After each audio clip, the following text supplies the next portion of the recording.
जब आप plastic surgery शब्द सुनते हैं तो आपके दिमाग में क्या आता है? हॉलीवुड के सितारे, महंगे आधुनिक अस्पताल और अत्याधुनिक तकनीक। हमें लगता है कि सर्जरी आधुनिक विज्ञान की देन है, पिछले 100 या 200 सालों का आविष्कार। लेकिन क्या होगा अगर मैं आपसे कहूं कि जिस सर्जरी को आज दुनिया मॉडर्न मेडिसिन का चमत्कार मानती है, उसका जन्म आज से 100 साल पहले नहीं बल्कि 2600 साल पहले भारत की पवित्र भूमि काशी में हुआ था। जी हां, जब दुनिया के बाकी हिस्से बीमारियों को जादू टोने से ठीक करने की कोशिश कर रहे थे, तब भारत में एक महर्षि इंसानी शरीर की चीर फाड़ करके उसे फिर से जोड़ना सिखा रहे थे। आज के वीडियो में हम जानेंगे दुनिया के पहले सर्जन महर्षि सुश्रुत और उनकी उस तकनीक का रहस्य जिसने आज की मॉडर्न सर्जरी की नींव रखी। महर्षि सुश्रुत कौन थे? बात लगभग 600 ईसा पूर्व की है। स्थान था काशी, यानी आज का वाराणसी। यहीं पर रहते थे महर्षि सुश्रुत। उन्हें धन्वंतरी का शिष्य माना जाता है। सुश्रुत केवल एक वैद्य नहीं थे, वे एक वैज्ञानिक थे, एक शोधकर्ता यानी रिसर्चर थे। उन्होंने अपने ज्ञान को एक महान ग्रंथ में संकलित किया, जिसे आज हम सुश्रुत संहिता के नाम से जानते हैं। यह कोई पौराणिक कथाओं की किताब नहीं है, यह एक मेडिकल टेक्स्ट बुक है। सुश्रुत संहिता में 184 अध्याय हैं और इसमें 1120 प्रकार की बीमारियों, 700 औषधीय पौधों और सबसे हैरानी की बात 300 से अधिक प्रकार की सर्जिकल क्रियाओं यानी सर्जिकल प्रोसीजर्स का वर्णन है। इसमें मोतियाबिंद यानी कैटरेक्ट का ऑपरेशन, टूटी हड्डियों को जोड़ना और यहां तक कि सिजेरियन सेक्शन, जिसे हम सी सेक्शन भी कहते हैं, ऐसी जटिल सर्जरी का भी जिक्र है। लेकिन जो चीज उन्हें दुनिया का फादर ऑफ सर्जरी बनाती है वो है प्लास्टिक सर्जरी, विशेषकर नाक की सर्जरी। अब आप सोचेंगे कि 2600 साल पहले बिना स्टील, बिना बिजली और बिना माइक्रोस्कोप के वे सर्जरी कैसे करते थे? सुश्रुत संहिता का पहला रहस्य है उनके उपकरण यानी टूल्स। सुश्रुत ने 120 से ज्यादा सर्जिकल इंस्ट्रूमेंट्स का वर्णन किया है। उन्होंने उन्हें दो भागों में बांटा था।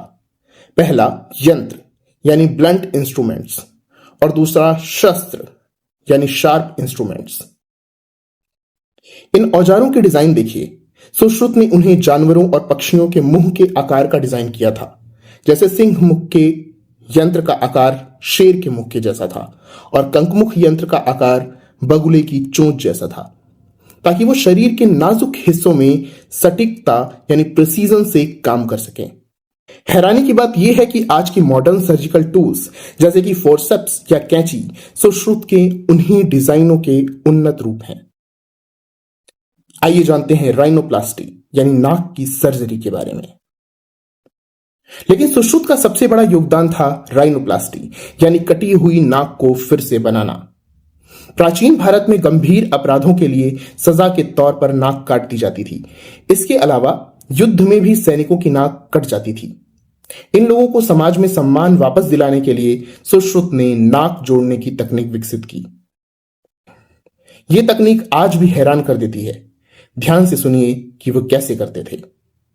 सबसे पहले एक पत्ते से उस व्यक्ति की नाक का नाप ले लिया जाता था। फिर वे उस व्यक्ति के माथे या गाल से उसी नाक का मांस और त्वचा का एक टुकड़ा यानी फ्लैप काटते थे, लेकिन उसे पूरी तरह अलग नहीं करते थे। एक सिरा माथे से जुड़ा रहता था ताकि खून की सप्लाई चालू रहे। फिर उस लटकते हुए मांस के टुकड़े को मोड़कर कटी हुई नाक की जगह पर लाया जाता था। नाक को सही आकार देने के लिए वे दो खोखली नलियों जैसे ईंख या सरकंडे की डंडी का इस्तेमाल करते थे ताकि मरीज सांस ले सके। अंत में उस त्वचा को बहुत बारीक टांकों यानी स्टिचेस से सिल दिया जाता था और उस पर औषधीय लेप लगाया जाता था। आज मॉडर्न प्लास्टिक सर्जरी में भी इसी सिद्धांत का उपयोग किया जाता है, जिसे पेडिकल फ्लैप टेक्निक कहा जाता है। लेकिन एक बड़ा सवाल अभी भी बाकी है। बिना बेहोश किए, विदाउट एनेस्थीसिया, इतनी भयानक दर्दनाक सर्जरी कैसे संभव थी? सुश्रुत संहिता में दर्द कम करने के तरीकों का भी जिक्र है। सर्जरी से पहले मरीज को तेज मदिरा यानी स्ट्रॉन्ग वाइन पिलाई जाती थी, जिससे उसे नशा हो जाए और दर्द का एहसास कम हो। इसके अलावा भांग यानी कैनाबिस तथा अन्य जड़ी बूटियों के धुएं का इस्तेमाल भी मरीज को अर्ध बेहोशी की हालत में लाने के लिए किया जाता था। महर्षि सुश्रुत का यह ज्ञान सदियों तक भारत में सुरक्षित रहा। 8वीं शताब्दी के आसपास सुश्रुत संहिता का अरबी भाषा में अनुवाद हुआ, जहां इसे किताबे सुसुरूद कहा गया। वहां से यह ज्ञान यूरोप पहुंचा। सदियों बाद 18वीं शताब्दी में ब्रिटिशर्स भारत आए तो उन्होंने भारतीय वैद्यों को इस तकनीक से नाक जोड़ते हुए देखा। वो लोग हैरान रह गए। उन्होंने इस तकनीक को सीखा और इसे पश्चिमी दुनिया में ले गए। आज दुनिया भर के मेडिकल कॉलेज सुश्रुत को सम्मान देते हैं। ऑस्ट्रेलिया के royal Australian college of surgeons में महर्षि सुश्रुत की एक प्रतिमा लगी है, जो उन्हें सर्जरी के जनक के रूप में मान्यता देती है। यह विडंबना है कि दुनिया उन्हें पहचानती है, लेकिन हमारे अपने देश में बहुत कम लोग उनके योगदान को गहराई से जानते हैं। अगर आपको यह वीडियो पसंद आया तो इसे लाइक करें और ऐसे ही अन्य वीडियोस के लिए सब्सक्राइब करना ना भूलें। हम आपसे मिलते हैं अगले वीडियो में। तब तक के लिए नमस्कार।